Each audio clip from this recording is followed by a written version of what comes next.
The next thing we're going to talk about is adding colors. And as I say, we've got liquid pigments and we've got these metallic powder pigments.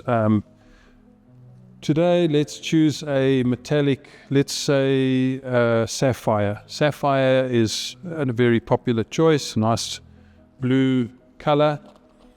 Again, this stuff is very, very strong, so don't ever put more or too much in and then you can't get out because it's gone too dark. So always start with very, very small quantities and add more as you go. I'm going to use a different stick to mix the color in, so I'm going to take this one out, piece of lappy, piece of paper towel, just clean it off, put it aside, and it's good to use this again in the future.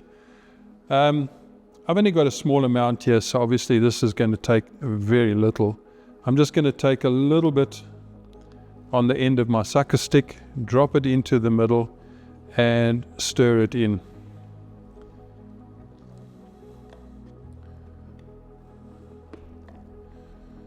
Now this is a metallic pearlescent, so it creates cells in epoxy, a cell structure, and it has a pearlescent appearance, a glittery sort of pearlescent appearance, and makes these streaky lines in the epoxy.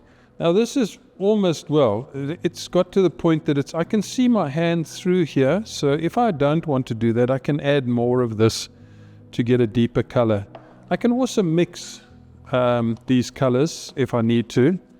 I can add something else, I can add a bit of gold or something like that, but you'll have to experiment with what you add, the quantities. It's not easy to do. We have a silver fine, which is just the pure pearlescent without any color. If I want a little bit more pearlescence, I can add a little bit of this in. This will make this a little bit lighter as well. I don't want to add it too much, so we can stir this in and see. And again, it's personal preference, and you guys have got to play with the mix ratios and how much of what you want to put in. So you can see this has gone a more silvery look than blue. If I want, I can also add pigments to these. I'm just going to mess around here and show you all sorts of different options.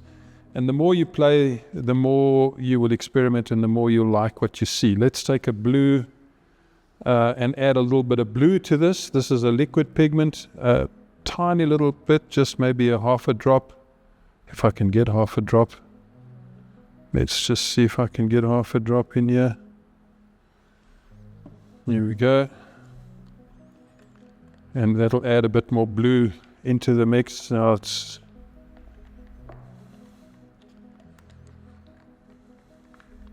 and there are 10 million different ways of creating colors. As they say, 50 shades of gray.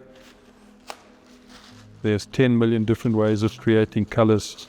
Always have a little bit of paper towel handy, wipe off excess, put your lids back on, and before you carry on. So this is how you add colors, and you've just got to keep experimenting. The other thing that you need to be consider is, once you pour this into your job, what depth are you pouring it?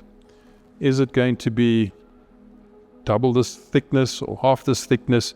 But the container, if I was pouring a big job, this would probably be half full, and it might be much deeper than I want to pour it onto my job.